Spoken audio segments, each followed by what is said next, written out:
All right, welcome to. I'm gonna go ahead and call it episode 117 of Those Millennials podcast. Today, I'm your humble, grateful, extremely thankful host, K the Classic. I'm here, my nearest and dearest, my boys and friend in real life. Rel's here. What's going on, Rel? It's Gucci, man. No Jesse on this pod because he did not attend Suspended. summer. He did not attend summer league with us, so we're here to just do a little quick first Saturday of summer league update for you guys because we, obviously we went to summer league. Shout out to Dustin. Shout out to Gab who was there as well. Summer league was a great experience. We started off. We started off by going to Lolo's, one of the best spots out here in Las Vegas for breakfast. Everybody, a Waffle House. Is it better than? Well, I got a question for you. You haven't been to Roscoe's in forever, so I can't even ask you this. Never mind. It's it's a comparison to Roscoe's for anybody who hasn't been out here. Roscoe's mid anyway. Roscoe's not mid. But yeah, man, Rel, you want to talk about your experience before I talk everybody's head off and talk about my experience?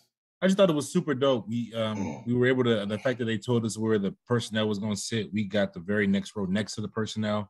Yeah. And we were in front of the personnel as well. There was a personnel row that we were sitting in front of. I actually sat next to, I think the dude I sat next to was like an agent. I don't think it was team personnel. I think, yeah. I sat next to an agent. I got a little, we didn't talk too much. We talked about Isaiah Stewart a couple of times, so I sat next to an agent. Who was playing in the summer league game, and he's 3 years in, still playing in summer league. And let me tell y'all, ladies and gentlemen, he deserves to still be there. Yes, that's exactly what this agent told me. He was like, this guy. He's like, you see why? He's like, when I said, you see why? This is why you're in summer league. He was like, yeah, you're right. And I was like, yeah, this is obviously why. So that was cool. I got chopped up with an agent. But just the whole experience was dope. Seeing Rob Pelinka, all like just this. I don't know. Other than the game, I just feel like there's so much going on, so much That's what I was posturing, pandering, so much. Oh, who's talking to who covering the mouth up? Who like it's a game within a game, and I fucking love it. So go ahead. What I was gonna say is, for those who know, I do trouble with anxiety. And at first, when I got there, I didn't tell Rel this, and I ended up when I got home, I told my lady this. Like it felt, I was overwhelmed for a little bit. I'm not even gonna lie. It was kind of overwhelming because for multiple reasons for me. For one, like Rel just said, it's so much going on as far as players and agents, and then like the media people that like me and Rel look up to, who the people that we hope to one day be a part of that. And these are the people that like we read and listen to all the time. So like seeing them in person, it's like it's a different face. It's not really. I wouldn't call it starstruck, but it just feels like I don't know. It's just it hits different, like for lack of a better term. Well, I would say this because I think it's weird because people like us, and I've been to summer league, which is crazy because I've been to summer league. Like this is probably like my third summer league. This is the closest you've been? Huh? Is that the closest you've been to like where we were sitting at? No, I think maybe one of the first times I think I sat next to the player personnel thing, but like I wasn't like I was. I guess I was super casual about the pods I was listening to, about the basketball pods I was listening to. That wasn't my world like how it is now, where like it's all I ever fucking consume for the most part. So it's like a different level. But yeah, man, like for us, we haven't talked about what Rel and Dustin our new venture that we're hoping to accomplish down the road, and we will tell you guys about that sooner or later. But so with that, I'm trying to pay attention to the game because obviously the first game was Orlando versus Sacramento, and that's number one overall pick. Paolo, I keep saying his name is Banchero, right? It's beginning with a B. Banchero. Yeah, Banchero. So like obviously like Keegan Murray, number 4 pick as well. Don't forget him. Yeah, Keegan Murray was in that game as well.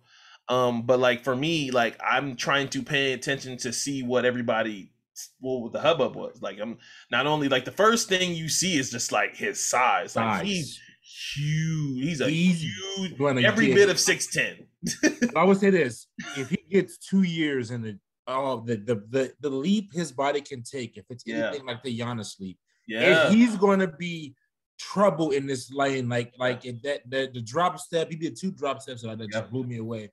But he's so big when it's like, okay, now I get it, because you can look at the other 2, Jabari Parker and Chet Holmgren, and tell their bodies need a year. You know, their body needs time. They're gonna get pushed around definitely in the league, but you see why, the Vegas odds. Everybody was on the Chet bandwagon early, thinking he was going to go number 1 overall, and then the odds swung into Paolo for Orlando. Well, actually, Jabari there was a little Jabari love too for a little. There was Jabari too. Okay, but like, he's ready to play right now, and he proved it. Like, one of the best handles I've seen for a 6'10" player. He has to work on his decision making. Again, I don't want to just. It was one summer league game. His passing, and I know he's not playing with his teammates. I know he's playing with G leaguers and guys from overseas, yada yada, et cetera, et cetera. 90% of that Magic squad, other than Wendell Carter, probably should be out there though. Like Franz, I don't know what the hell Jalen Suggs was doing. Like, Jalen Suggs and Cole Anthony both Cole Anthony shouldn't be out there. Cole Anthony's too good. No, Cole Anthony definitely should be out there. And Jonathan Isaac too. And Terrence Isaac too. Terrence Ross too. Terrence Ross. Rail's being disrespectful. But basically, he's playing with a whole bunch of people that he probably won't see anyway. But you can tell just he's very polished already. He's a polished player. The stroke looks good. He knows what spots to pick, and again, we're going off one summer league game.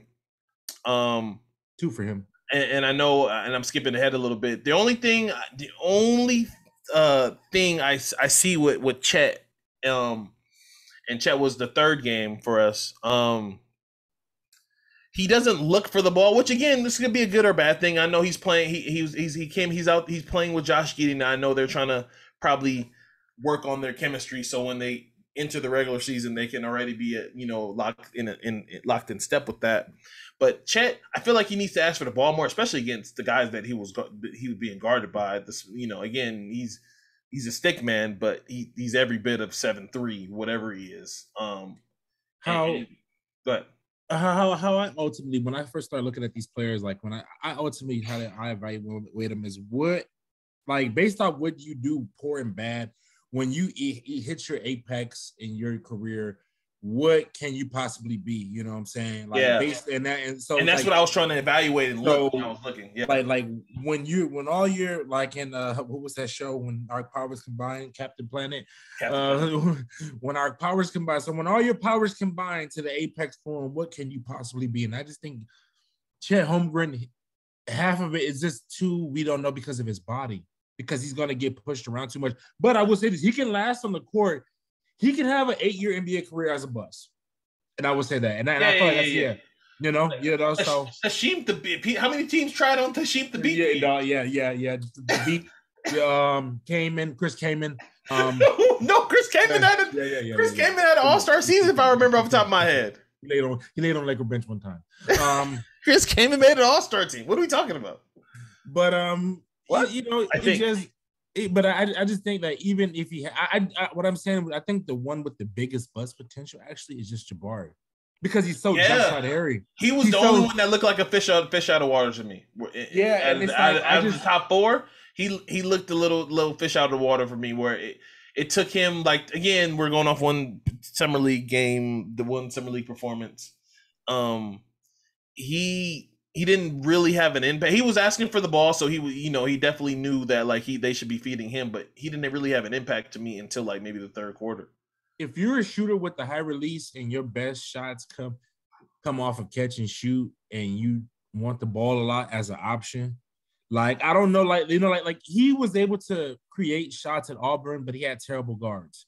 But I don't know, like, if you're that length, I kind of want Kevin Durant shots. You know what I'm saying? Because I kind of want to walk in 3. Now, who's to say he may develop it, but I kind of at that size. People keep saying Rashard Lewis. I'm like, please stop. Like nobody really cared for Rashard Lewis until he got a single with Dwight Howard. Like nobody really gave a shit about Rashard Lewis. Like no, he was a bucket for the Supersonics. What are you talking about? Yeah, what was that the thing you used to call him? Overachieving role player? Remember that? I called him that in Orlando though. That's because he was the first player. I don't want Jabari's Apex to be prime Rashard Lewis in Orlando. He was the first player because I never count people's money. But he was the first one that got a max where I was like, why? He got that big deal from Orlando. He was the first player that I paid attention to where I was just like, you gonna pay you gonna pay him that?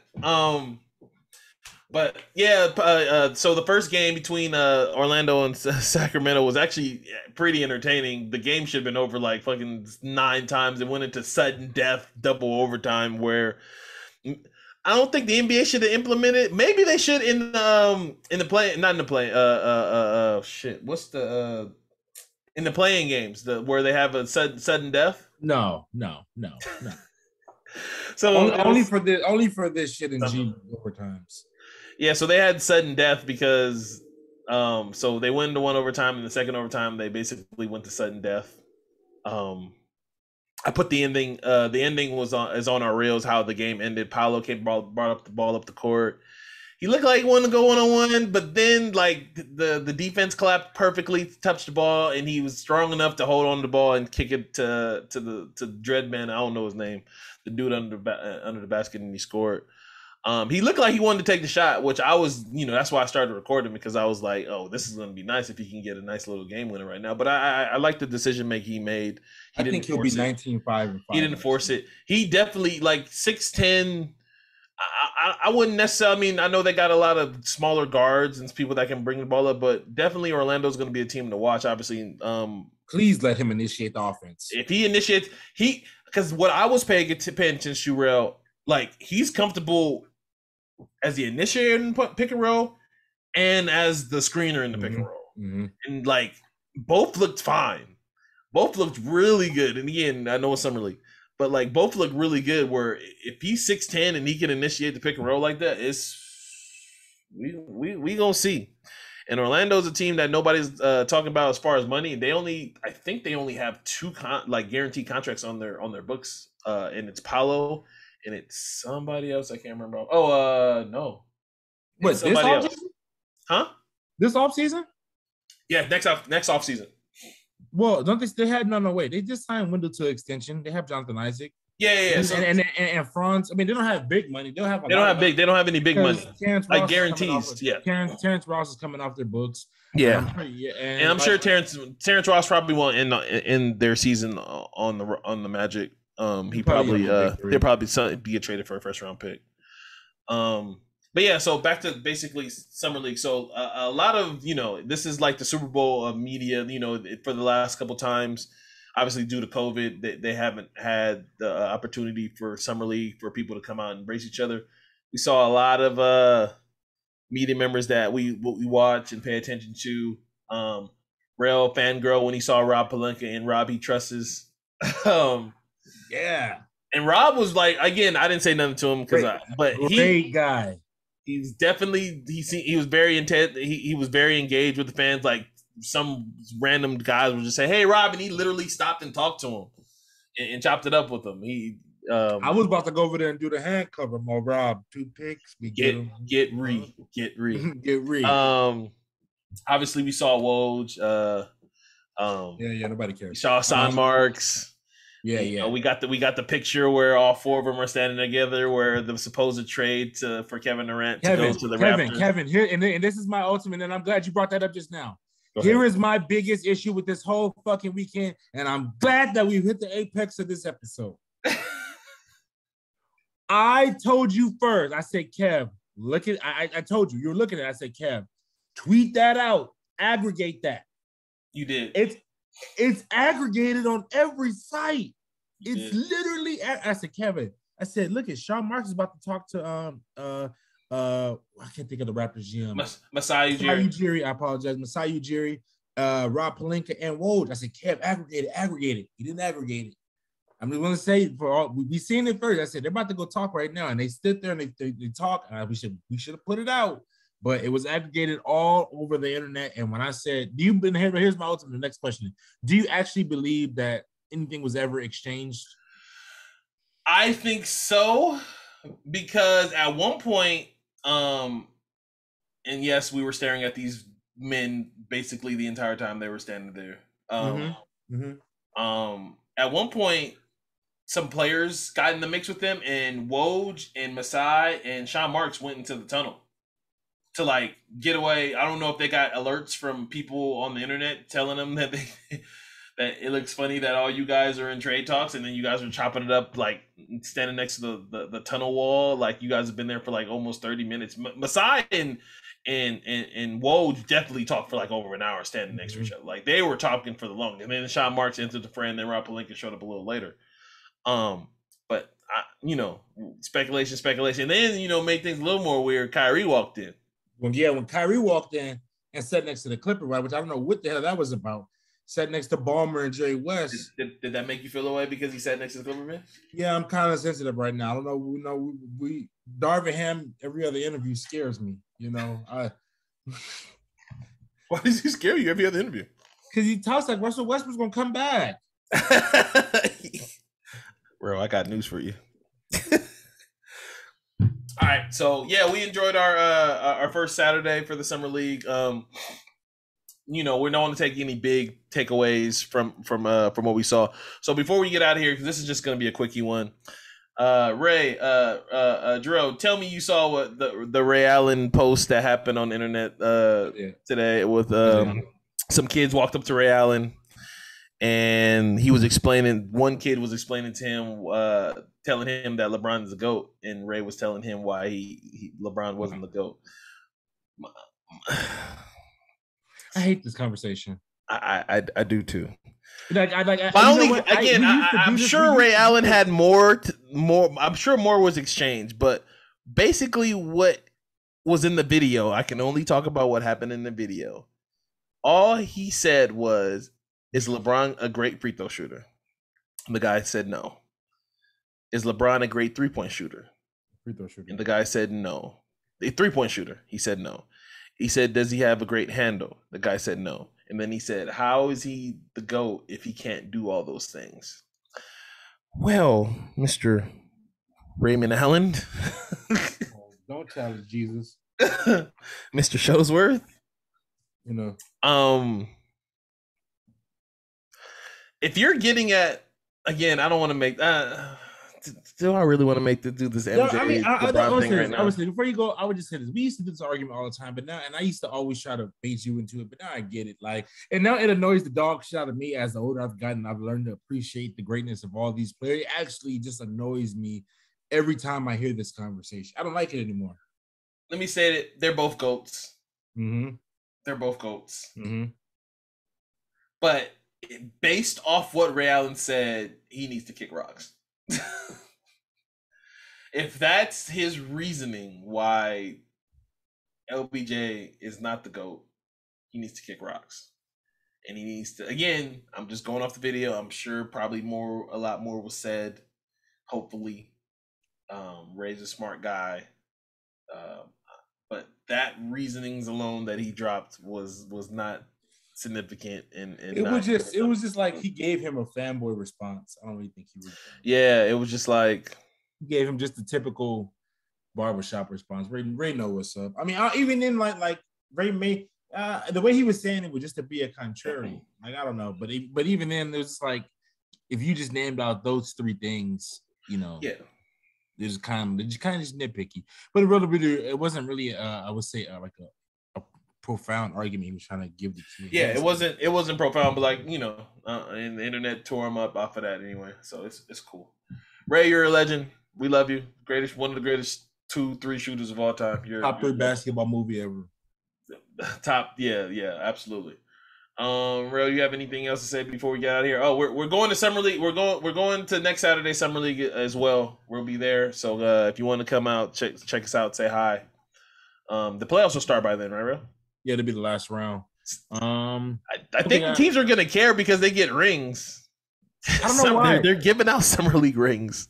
You know what? I would just say the overall last thing before I go is the overall experience of this. Like, I didn't know like how. Like, I don't know why this summer league felt different. I've been to probably one other summer league. No, I've been to twice before this, but I don't know why if we were just sitting there, but the all like I didn't know. You got the refs, you got all the refs walking around, you got team GMs, like everybody's taught, like you literally equipment managers, like you GMs, can general managers, agents. You can talk to somebody and just talk the game, but like it's almost like a basketball like convention, like convention or something.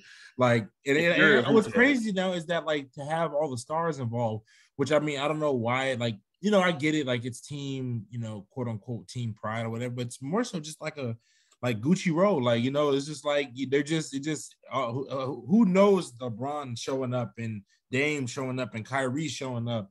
I mean, you know, it's apparently crazy. Ben Simmons was there. Hey, you want to talk about? You want to? Hey, why wasn't Ben Simmons courtside at any of the games, bro? You want to talk about that? He was courtside. He went courtside. He was courtside at the other. He was in another gym. I never seen. Oh, he went to Cox, huh? Yeah, he was in another gym. So, but other than that, I would just say this experience was better than I thought it was. I feel so great about it. It was so like just to get around other basketball nerds and just you know, that's really like, what it is. I was literally like, we sat in front of these 5 dudes and like they were like turning around asking me like college players, like pulling up pictures. Who's that? Like, and I don't know why. I just, you know, it's kind of part of me like I said, and this is what I told my lady. It feels like I'm supposed to be part of this community. That's what it feels like. Yeah, it feels like I'm supposed to be a part of this, this group, this world. So I was appreciated just sitting there and just taking it all in. And I was blown away. I can see how you felt overwhelmed. Yeah, you know, I kind of felt that too, but I always have that like irrational confidence guy where it's like I got to lie to myself. Like I always think about like what would Kanye do in this situation. So he did it again. Good job, bro. And I walked in that motherfucker with my head held high. So you should start just reciting Kanye lines at the end of the fight. Just do lines. All right, so that's gonna be it for this episode, the little quickie episode where we just talk about our experience at the 2022 Summer League. What's up? No, I was just saying you call it the quickie episode. I just call it the Kevin. All right, we're those millennials, me and Rel en route. Oh my god. Can we call this